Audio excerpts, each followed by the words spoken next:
Hello everyone, in this video we're going to be looking over Le Chatelier's principle and how we can apply it to drawing rate time graphs and concentration time graphs with the use of some examples. So we'll start with a brief review of Le Chatelier's principle and then we'll get into the graph drawing.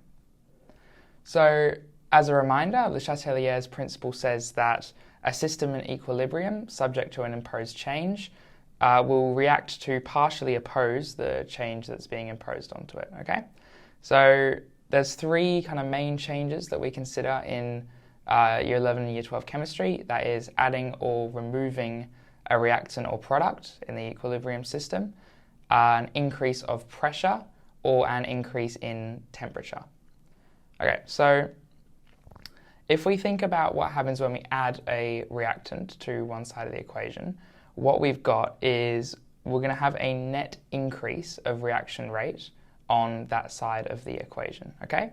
So let's say in this system here, where we've got hydrogen and iodine reacting to form this hydrogen-iodine compound, if we increase our concentration of, or the amount of hydrogen that we have,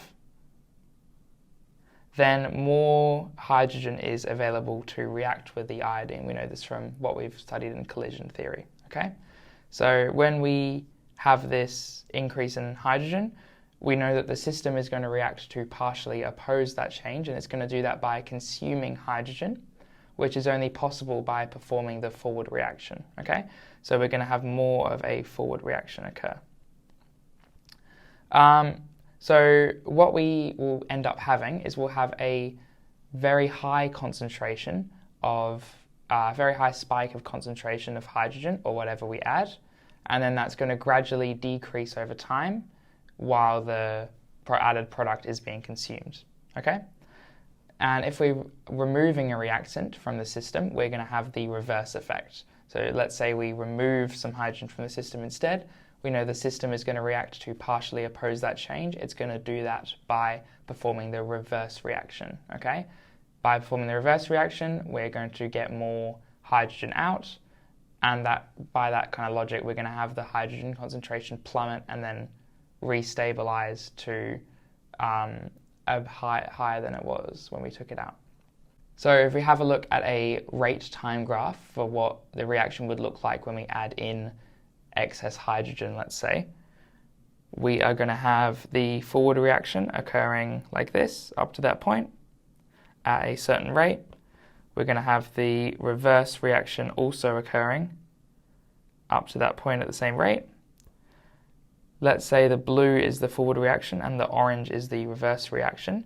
When we add hydrogen, then we are going to see an increase in the forward reaction. Then, as the hydrogen is consumed in the reaction, the rate of reaction of the forward reaction is going to gradually decrease over time. With the reverse reaction, we will see no change, and then as this hydrogen is consumed and more hydrogen iodine is produced, the rate of the reverse reaction is going to catch back up to where the forward reaction was. So we'd have this new equilibrium established at about here. If we have a look at some partial pressure diagrams now, or partial concentration, let's say we have an original concentration of hydrogen at about here, and we have an original concentration of iodine at about here, and we have an original concentration of hydrogen iodine at about here. I will label these as well. So this is hydrogen iodine, this is iodine, and this is hydrogen. Obviously, if we are adding hydrogen at this time, we're going to see a large spike in its partial concentration because we are adding hydrogen to the system. Then, as it's being consumed in the reaction, we're going to see its partial concentration start declining over time until it fits onto a new equilibrium about here. Note this is not necessarily a linear graph. For the iodine, we know it's being consumed in the forward reaction with the hydrogen, so its concentration is also going to decrease. For the hydrogen iodine, we know that it's being produced in the forward reaction, so its concentration is going to gradually increase over time.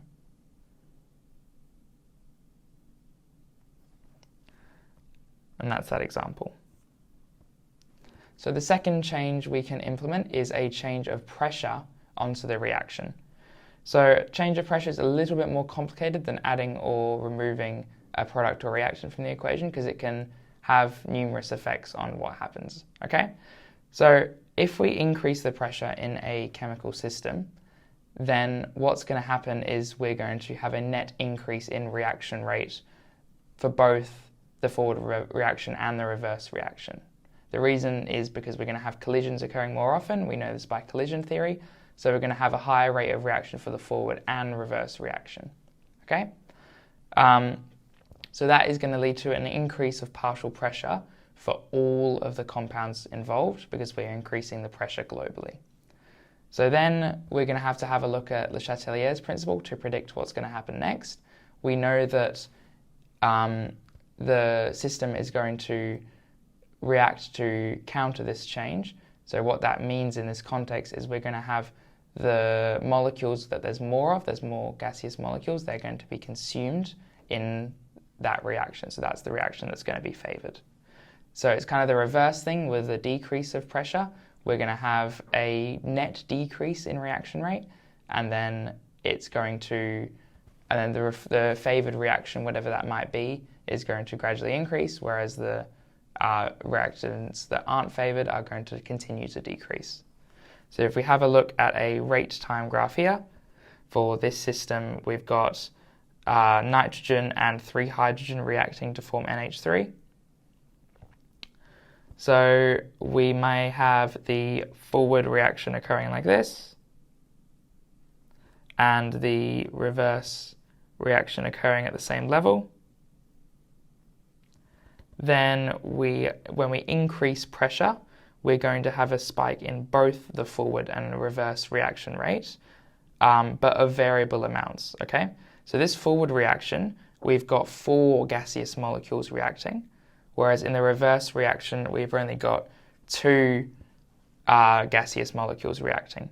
So we're going to have more of a spike because there's going to be more collisions for the forward reaction. So we're going to draw that on the graph. And we're going to have also a spike, but a bit less of a spike for the reverse reaction. Oh, let me try drawing that one again. Now, we know that these gaseous molecules are going to be consumed, and as that happens, the rate of the forward reaction is going to decrease. So we're going to draw that on the graph, about like that. And we know that since we're going to end up with more products once these gaseous molecules react, then the rate of the reverse reaction is also going to increase up to the new equilibrium about here. So again, if we have a look at our concentrations over time, let's have the blue be hydrogen, which starts at this concentration. Let's have the green be nitrogen.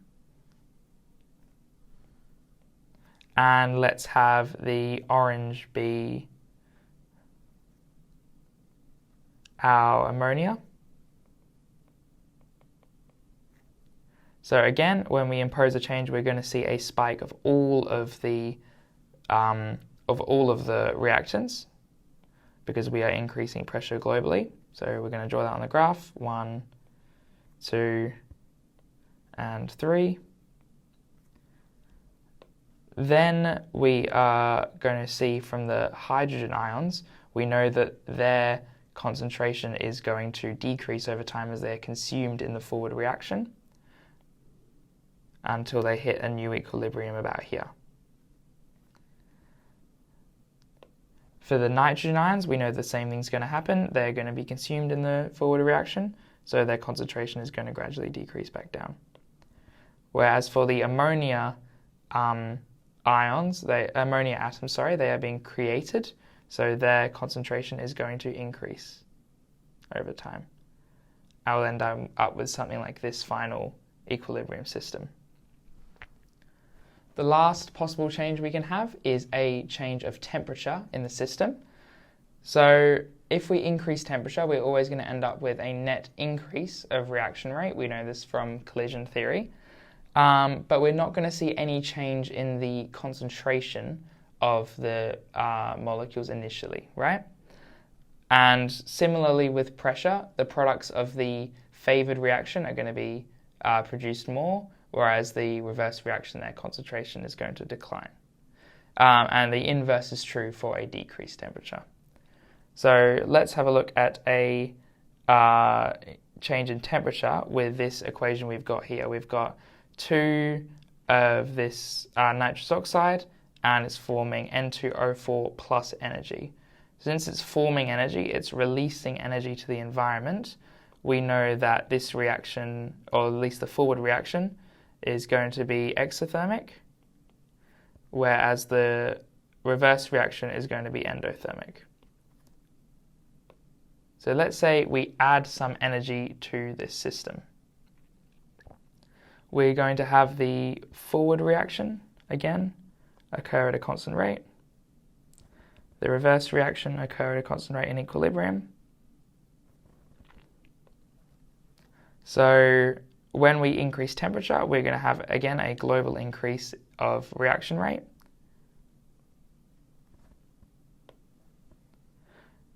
Since it is an endothermic, since the forward reaction is exothermic and the reverse reaction is endothermic, when we add in our energy to the system in the form of temperature, we know that by Le Chatelier's principle, the system is going to react to partially oppose this change. So what that means in context is the excess energy is going to be consumed by performing the reverse reaction, okay? So we're going to have more of the endothermic reaction occur.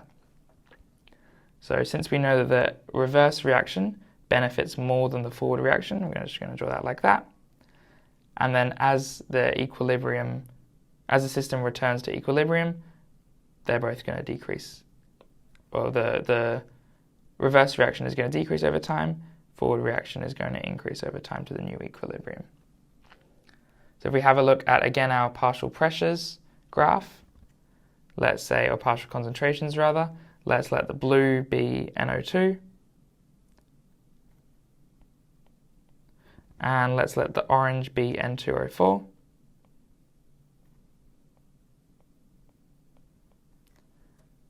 So we're going to have no change at the initial point when temperature is increased. Then we know that since more of our NO2 is being formed as a result of the increased temperature, that's going to increase over time. Whereas we know that our N2O4 is being consumed by the reaction, so that's going to decrease over time. Okay, to finish off, just a couple of things to be careful of when you're having a look at these sorts of problems.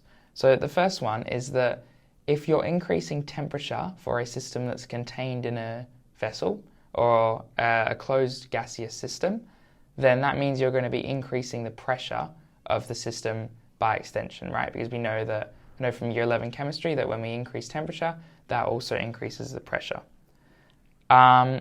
And the second thing to be careful of is sometimes in waste examinations, they've tried to trick students by saying that pressure increases by adding an inert gas. So what they're doing here is they're adding something like helium to the system. That way the partial pressure of everything increases because there's more gas, but this doesn't actually have any effect on the rate of reaction because by collision theory, all of these reactants are just colliding with the inert gas, so we have no effect there. So that's something to be careful of. One more thing to be wary of is sometimes a change of pressure might have no effect on one side of the reaction or the other. This may be because we have an even number of gaseous molecules on both sides, so we won't have any effect based on pressure. Okay, I hope this video has clarified how imposed changes affect partial concentration and partial pressures, and I'll see you in the next video. Thank you for watching. My name is Henry, part of a team at Elucidate, a non-profit organisation that helps young people succeed at school. If you would like to see more chemistry videos, click up here. If you would like to learn more about us or support us, click down here.